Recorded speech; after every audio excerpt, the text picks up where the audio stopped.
நம் ஊர் பொதுமக்கள் அனைவரும் சேர்ந்து ஒரு கண்டனம் தெரிவிப்பது என்னவென்றால், நம் பகுதியிலே காட்டு யானை வந்து மக்களை தொந்தரவுப்படுத்துவது, விவசாயிகளுடைய விவசாய பொருட்கள் சேதப்படுத்துவது, இப்பேற்பட்ட நிலைமை ஏற்படும் போது மற்ற பகுதிகளிலே யானை தாக்கியும் 114க்கும் மேற்பட்ட உயிர் சேதமடைந்திருக்கிறது.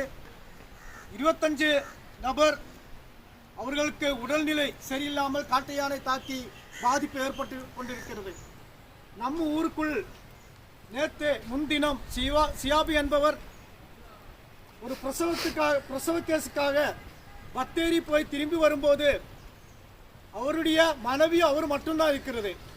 அவருடைய வாகனத்தை தாக்கி ஏதோ கடவுள் புண்ணியத்தால் அவருடைய உயிர் கிடைத்திருக்கிறது.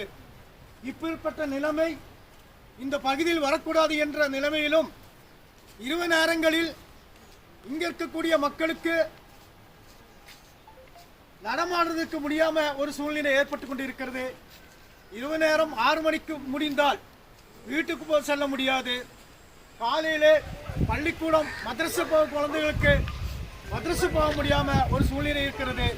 இது எல்லாம் வன இலாக்கா அதிகாரிகளும் மக்கள் பிரதிநிதிகளும் சேர்ந்து இந்த மக்களுக்கு பாதுகாப்பு வழங்க வேண்டும் என்ற நோக்கத்தோடு இங்க இருக்கக்கூடிய அனைத்து மக்களும் அரசியல் வேறுபாடு பார்க்காமல் எல்லாரும் இந்த ஊர் பொதுமக்கள் என்ற முறையில் இந்த ஒரு போராட்டம் நடத்தி கொண்டிருக்கிறது.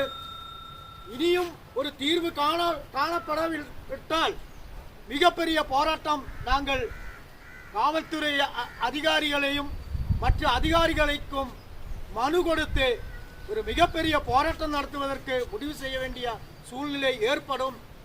கரகல்வயல், கெனியம்பயல், மாரக்கரா மற்றும் 3 பகுதிகளிலே யானை வந்து ரொம்ப தொல்லையாக இருக்கிறது. தோட்ட தொழிலாளர்களுக்கு பாதுகாப்பு கிடையாது.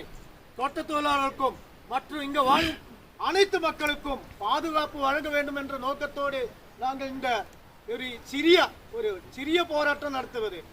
இது ஒரு பெரிய போராட்டமாக வெடிக்க வேண்டிய சூழ்நிலை ஏற்படாமல் இந்த அரசும் இன்றைக்கு ஆட்சி நடத்தக்கூடிய தமிழக அரசும் வன இலாக்கா அதிகாரிகளும் மக்களுக்கு பாதுகாப்பு வழங்க வேண்டும் என்று கூறி இந்த போராட்டத்தை துவக்கி வச்சு 2 வார்த்தை பேசுவதற்கு சுதீர் அவர்களை